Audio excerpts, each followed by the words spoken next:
Hello दोस्तों, स्वागत है आपका मेरे इस यूट्यूब चैनल STR एकेडमी पर, जहां पर हम बीएससी के सभी सेमेस्टरों के लिए जूलॉजी और बॉटनी पढ़ते हैं। आज फिर से मैं बीएससी के सेकंड सेमेस्टर जूलॉजी के 2 मार्क्स के मोस्ट इम्पॉर्टेंट प्रश्न लेकर आया हूं, जिनकी प्रोबेबिलिटी एग्जाम में आने की बहुत ज़्यादा होती है। पहला क्वेश्चन क्या कह रहा है, मोनोसेकेराइड क्या है। तो monosaccharide are the simplest form of carbohydrate, often referred to as a single sugar unit. They are composed of a single sugar molecule such as glucose, fructose or galactose. Monosaccharides are a fundamental source of energy in biological system and serve as building blocks for more complex carbohydrates like disaccharides and polysaccharides. तो monosaccharides क्या है, are simplest form of carbohydrate. Monosaccharide क्या है, simplest form of carbohydrate. ये carbohydrate की simplest form होती हैं, often referred to as a single sugar unit, और ये सिंगल शुगर यूनिट के रूप में रिफर की जाती हैं। ये हमेशा क्या होती हैं, सिंगल शुगर यूनिट होती हैं। They are composed of a single sugar molecule. ये सिंगल शुगर मॉलिक्यूल से क्या होते हैं, कंपोज होते हैं। सच एज ग्लूकोज, जैसे कि ग्लूकोज होता है, फ्रक्टोज होता है, ग्लैक्टोज होता है, ये सब क्या होते हैं, सब सिंगल शुगर मॉलिक्यूल होते हैं। इनके साथ कोई चेन नहीं बनी होती, कोई ब्रांच नहीं निकली होती, ये केवल सिंगल एक यूनिट होते हैं। Monosaccharides are a fundamental source of energy. ये क्या है, फंडामेंटल सोर्स ऑफ एनर्जी हैं in biological system and serve a building block for more complex carbohydrate like disaccharide and polysaccharide.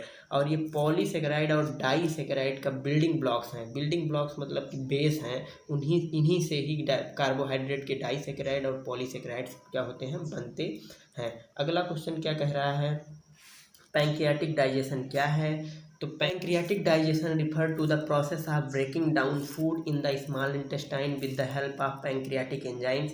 The pancreas secretes enzyme including pancreatic amylase, lipase and protease into the small intestine. These enzymes aid in the digestion of carbohydrate, fats and proteins respectively, facilitating nutrient absorption.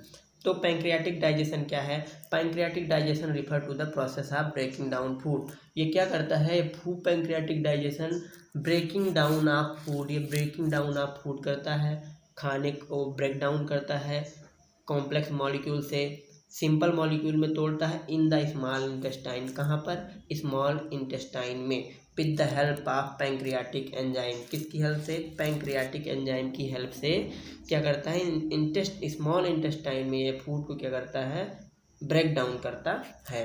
The pancreas secretes enzymes including pancreatic amylase. ये कौन कौन से enzyme release करते हैं, pancreatic amylase, lipase and protease into the small intestine. Small intestine में 3 enzyme secrete करते हैं। These enzymes aid in the digestion of carbohydrate. और ये एंजाइम क्या करती हैं, हेल्प करती हैं किसमें, digestion of carbohydrate, fat proteins respectively. ऐसे ही फैट को, कार्बोहाइड्रेट को और प्रोटीन को ये रिस्पेक्टिवली क्या करते हैं, डाइजेस्ट करते हैं, फैसिलिटेटिंग न्यूट्रिएंट एब्जॉर्प्शन, और फिर न्यूट्रिएंट एब्जॉर्प्शन को भी फैसिलिटेट करते हैं। अगला क्वेश्चन क्या कह रहा है, न्यूरॉन क्या है। तो a neuron is a specialised cell in the nervous system that transmit electrical and chemical signals. It consist of a cell body, dendrite receiver of signals and an axon transmitter of signals. Neuron play a vital role in communication and information processing in the brain and throughout the body. तो a neuron is a specialised cell in the nervous system. एक neuron क्या है, एक special cell है nervous system में। किसमें, nervous system में neuron क्या होते हैं, स्पेशल सेल होते हैं। That transmit electrical and chemical signals, जो क्या करते हैं, ट्रांसमिट करते हैं, जो ट्रांसमिट करते हैं इलेक्ट्रिकल एंड केमिकल सिग्नल्स। ये केमिकल और इलेक्ट्रिकल सिग्नल्स क्या करते हैं, ट्रांसमिट करते हैं। It consist of a cell body, एक सेल बॉडी बनाते हैं, जिन्हें क्या कहते हैं, डेंड्राइट्स कहते हैं। ये क्या होते हैं, रिसीवर ऑफ सिग्नल्स, ये सिग्नल को क्या करते हैं, रिसीव करते हैं। And axon transmitter of signal, जो एक्सॉन बनाते हैं वो ट्रांसमीटर होते हैं, मतलब वो सिग्नल को ट्रांसमिट करते हैं, भेजते हैं। Neuron play a vital role in communication. ये क्या करते हैं, कम्युनिकेशन में वाइटल रोल अदा करते हैं। And information processing in the brain and through out the body, और इंफॉर्मेशन को प्रोसेस करते हैं बॉडी, ब्रेन में और पूरी बॉडी में भी ये क्या करते हैं, इंफॉर्मेशन को प्रोसेस करते हैं। अगला क्वेश्चन क्या कह रहा है, पैराक्राइन क्या है। तो paracrine signalling is a type of cell communication in which cell release signalling molecule into the extracellular space to affect nearby target cell. The signaling molecule called paracrine factor act locally and influence neighboring cell by binding to specific receptor, regulating physiological processes and coordinating cellular activities within a tissue or organ. Paracrine signaling is a type of cell communication. यह एक paracrine signalling क्या है, एक type of cell communication है. Which cell release signalling molecule into the extracellular space. इसमें क्या करता है, सेल सिग्नलिंग मॉलिक्यूल रिलीज करता है एक्स्ट्रा सेलुलर स्पेस में. मतलब कि एक्स्ट्रा सेलुलर स्पेस यानी लिम्फ में, लिम्फॉइड में, इनमें क्या करता है, एक सिग्नलिंग मॉलिक्यूल रिलीज करता है नियर बाई टारगेट सेल, और टारगेट सेल के आसपास भी क्या करता है, रिलीज कर देता है. The signalling molecule called paracrine factor act locally and influence neighbouring cell by binding to specific receptor. जो सिग्नलिंग मॉलिक्यूल्स होते हैं वो क्या कहलाते हैं, पैराक्राइन फैक्टर. क्या कहलाते हैं, paracrine factor act locally and influence neighbouring cell by binding to specific receptor. और ये स्पेसिफिक रिसेप्टर से बाइंड करके क्या करते हैं, इन्फ्लुएंस करते हैं लोकल सेल्स को, और उनकी बगल की सेल्स को क्या करते हैं, इन्फ्लुएंस करते हैं. रेगुलेटिंग फिजियोलॉजिकल प्रोसेस, और ये फिजियोलॉजिकल प्रोसेस को रेगुलेट करते हैं. And coordinating cellular activities with in a tissue और आर्गन, और एक टिश्यू या आर्गन में ये सेलुलर एक्टिविटीज को क्या करते हैं, कोऑर्डिनेट करते हैं. अगला क्वेश्चन क्या कह रहा है, लिम्फ क्या है. तो lymph is a clear colourless fluid that circulates through out the lymphatic system. It is derived from interstitial fluid and play a crucial role in immune function and fluid balance. Lymph transport immune cells, nutrients and waste product, filtering them through lymph nodes where foreign substances are identified and immune response are initiated.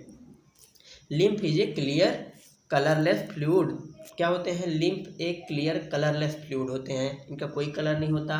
That circulate through out the lymphatic system. जो lymphatic system होता है उसके through out ये क्या करते हैं, circulate करते हैं. It is derived from interstitial fluid. ये क्या होते हैं, इंटरस्टिशियल फ्लूइड से क्या होते हैं, ड्राइव होते हैं, बने होते हैं. And play a crucial role in immune function. ये इम्यून फंक्शन में क्या करते हैं, क्रूशियल रोल अदा करते हैं. फ्लूइड बैलेंस बनाते हैं, ताकि हमारे बॉडी में वाटर बैलेंस, फ्लूइड बैलेंस ये सब नहीं बना रहेगा तो बॉडी क्या होगी, डैमेज होगी, और बॉडी के फंक्शंस क्या होंगे, एक्यूरेट काम नहीं करेंगे.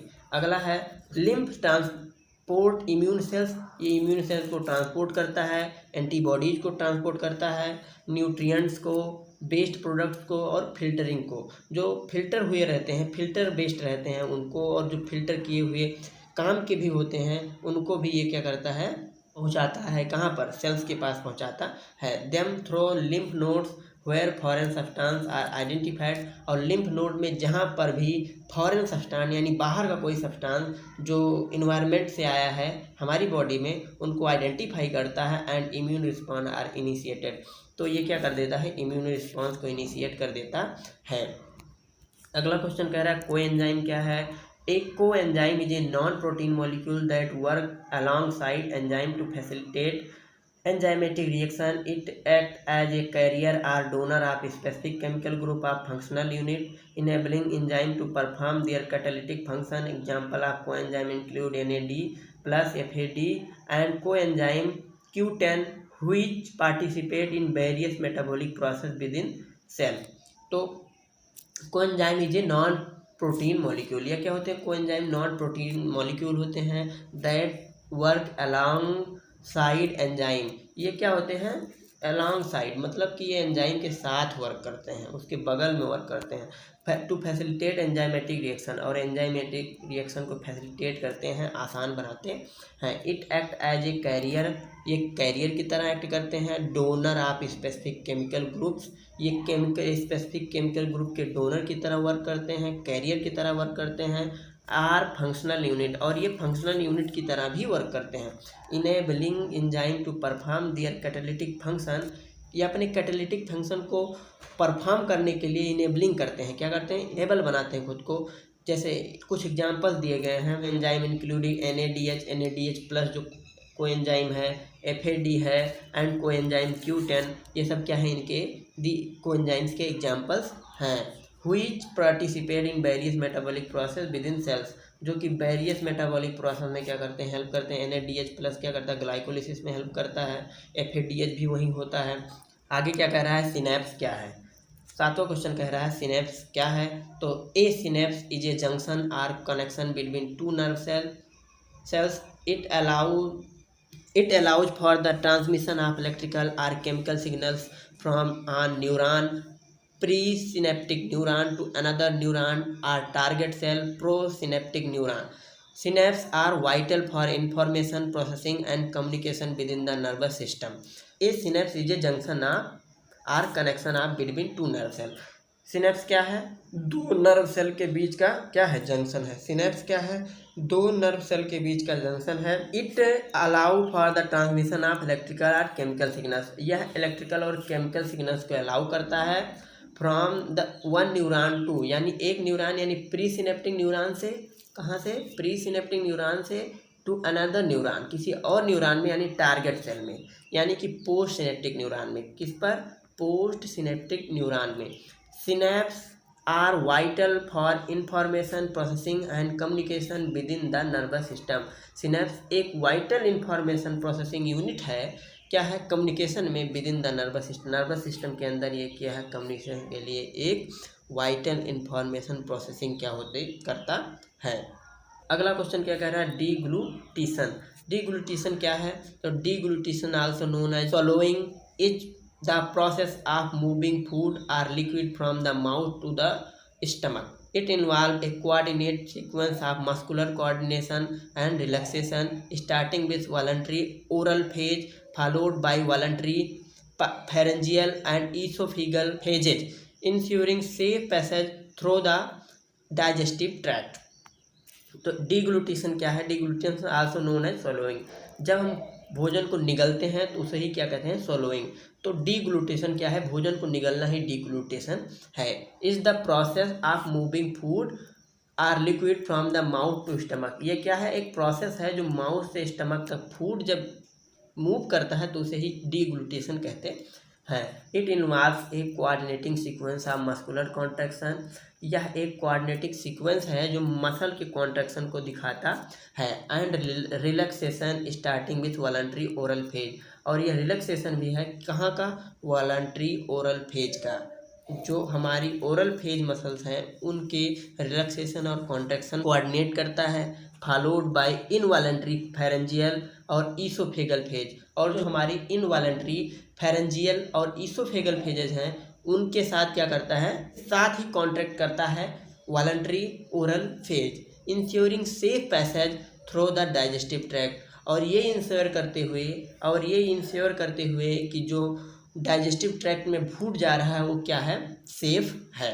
अगला क्वेश्चन क्या कह रहा है, एक्टिव ट्रांसपोर्ट क्या है, तो active transport is a cellular process that move molecule or ions across a cell membrane against their concentration gradient requiring energy expenditure. It involve specific transport protein such as pumps are carriers that actively transport substances across the membrane, enabling the cell to maintain concentration imbalance and perform vital functions like nutrient uptake and waste removal. तो active transport is a cellular process. Active transport क्या है, cellular process है that moves molecules or ions, जो क्या करता है, molecules और ion को मूव्स करता है अक्रॉस ए सेल मेम्ब्रेन। एक सेल मेम्ब्रेन के अक्रॉस ये क्या करता है, आयंस को और मॉलिक्यूल्स को मूव करता है अगेंस्ट दियर कंसंट्रेशन ग्रेडियंट, यानी कंसंट्रेशन ग्रेडियंट के अगेंस्ट क्या करता है, मूव करता है। रिक्वायरिंग एनर्जी एक्सपेंडिचर, और इसको एक्टिव ट्रांसपोर्ट करने के लिए क्या होती है, रिक्वायरिंग एनर्जी एक्सपेंडिचर, यानी कि इसे एटीपी की क्या होती है, ज़रूरत होती है। करने के लिए एक्टिव ट्रांसपोर्ट एटीपी की ज़रूरत होती है, लेकिन पैसिव ट्रांसपोर्ट में किसी भी एटीपी की ज़रूरत नहीं होती। और कंसंट्रेशन ग्रेडियंट के अलॉन्ग अगर काम होगा तो पैसिव ट्रांसपोर्ट होगा, और कंसंट्रेशन ग्रेडियंट के अगेंस्ट काम होगा तो एक्टिव ट्रांसपोर्ट होगा। एक्टिव ट्रांसपोर्ट में एटीपी लगेगी और पैसिव ट्रांसपोर्ट में कोई एटीपी नहीं लगेगी। It involve specific transport protein such as pumps or carriers. यह क्या क्या इन्वॉल्व करता है? Protein transport, pumps and carriers that actively transport substance across the membrane.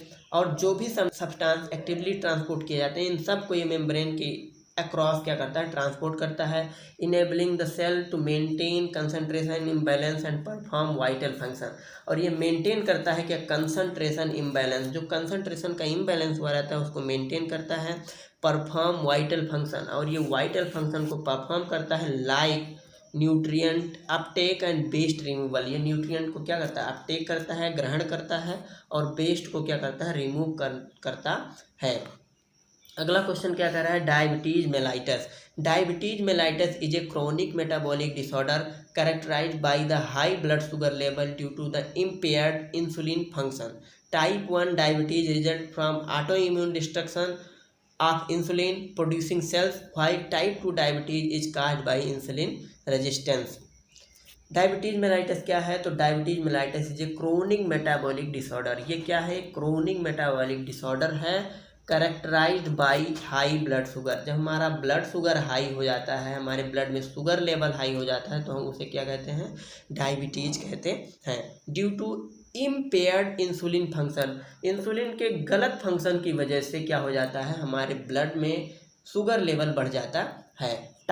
ये 2 टाइप के होते हैं। देखो टाइप फर्स्ट में क्या कह रहा है? Diabetes result from autoimmune destruction of insulin producing sales. जो हमारी इंसुलिन प्रोड्यूसिंग सेल्स होती हैं, इंसुलिन प्रोड्यूसिंग सेल्स वो ऑटो इम्यून द्वारा क्या हो जाती हैं? डिस्ट्रैक्ट हो जाती हैं। और जब डिस्ट्रैक्शन आ जाता है तो ये अपना फंक्शन सही से नहीं कर पाती हैं, जिससे क्या हो जाता है? डायबिटीज हो जाता है। While type 2 diabetes is cause by insulin resistance. और ये जो टाइप 2 है, जब इंसुलिन रेजिस्ट हो जाती है, मतलब अपना काम सही से नहीं करती है, तो ये क्या हो जाता है? टाइप 2 वाला डायबिटीज हो जाता है। तो आज के लिए इतना ही। आज हमने कुल कितने क्वेश्चन कर लिए? 10 क्वेश्चन कर लिए हैं। अगर आपको हमारा वीडियो अच्छा लगता है तो लाइक कीजिए, शेयर कीजिए, और बीएससी के सभी सेमेस्टरों से रिलेटेड इस चैनल पर वीडियो पढ़ती रहेंगी, इसलिए आप हमारे इस चैनल को भी सब्सक्राइब कर सकते हैं। Thank you.